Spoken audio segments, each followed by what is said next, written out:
This video is for sporadic motor failure, which is commonly confused with broken gear train.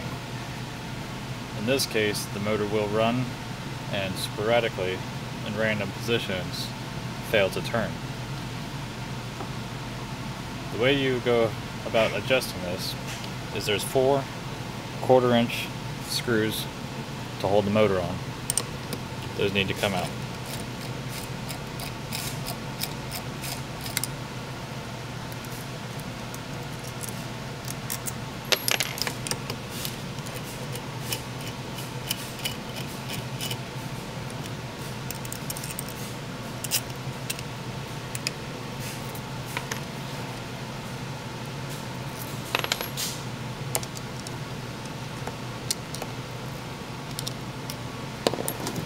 Sometimes a wire tie will be in the way, it must be removed.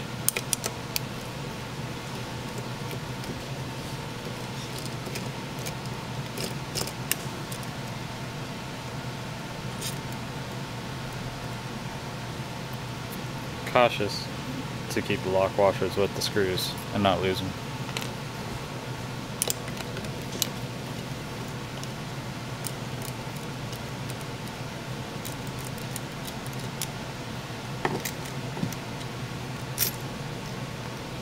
And then the whole brake assembly will lift, exposing the hub. Now all the zip ties over here on this side on the cap do not need to be cut. It will clear with the screws removed. And now the gap that's between the hub and the motor, when you pull up on the shaft, if it's too great, it will rub the surface and cause your binding. To solve this, take a 5/64 Allen screw, Allen head wrench,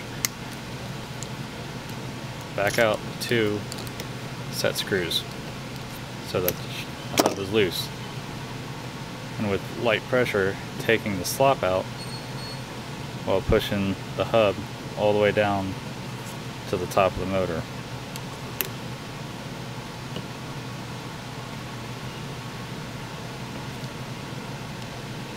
And then retightening the set screws.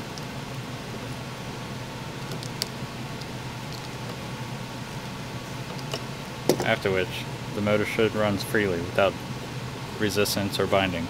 This will reduce efficiency of the motor and cause overheating. Now to replace the hub, simply slide it down, and if it does not line up, there is a slot in the very top of the motor shaft that through the top of the brake you can use a flathead and help line up.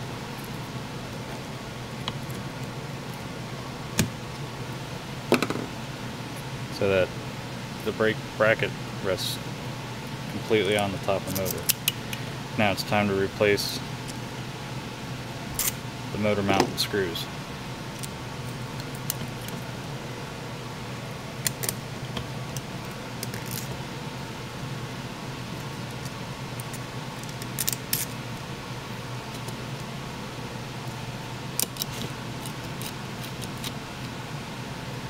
Now, just like a 4-lug wheel, you want to do a cross pattern as you torque them up.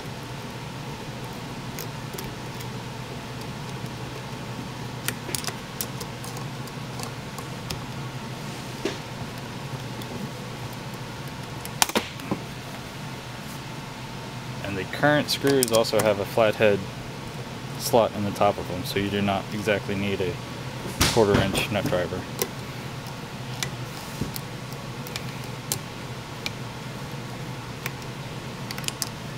One final torque check with all of them snug.